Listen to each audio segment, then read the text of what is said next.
Magandang umaga mga ka-reels. Ngayon ay susubukan nating magluto na napakasarap na crispy pata. Isa ito sa mga special na pagkain ng mga Pilipino at syempre masarap din itong pampulutan dahil talaga namang napakasarap nito lalo na kung bagong luto dahil sobrang crunchy ng balat nito at malambot ang laman. At syempre mas lalong sasarap ito pag may masarap na suka na sausawan o di kaya ay sarsa ni Mang Tomas. Nadinig nyo ba yung lutong ng balat nung kinagat ko? Tara at umpisahan na nating magluto.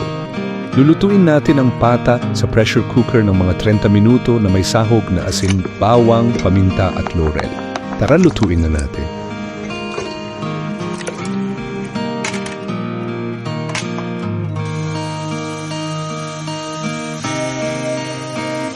Pagkaluto ay hahayaan muna natin itong matuyo. Pwede na natin itong iprito sa medium heat na apoy.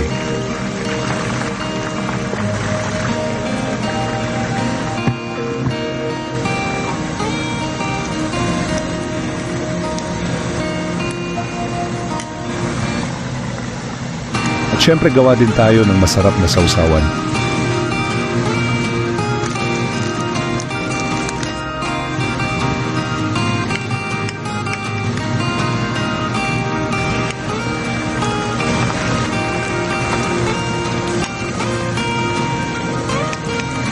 I-check natin kung crispy na ang balat. Pwede nang hanguin.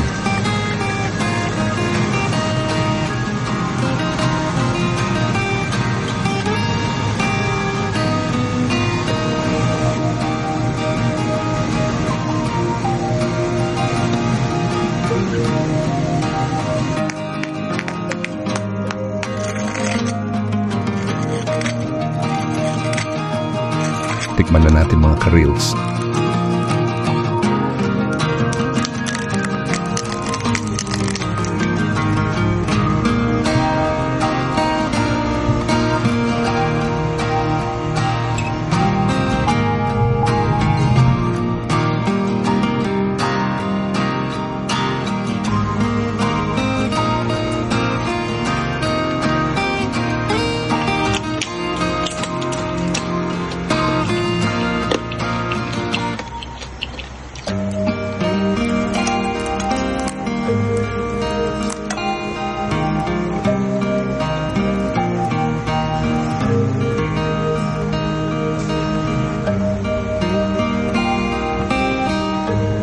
Kung umabot kayo hanggang dito ay salamat sa panonood nyo. Hanggang sa muli mga ka-reels.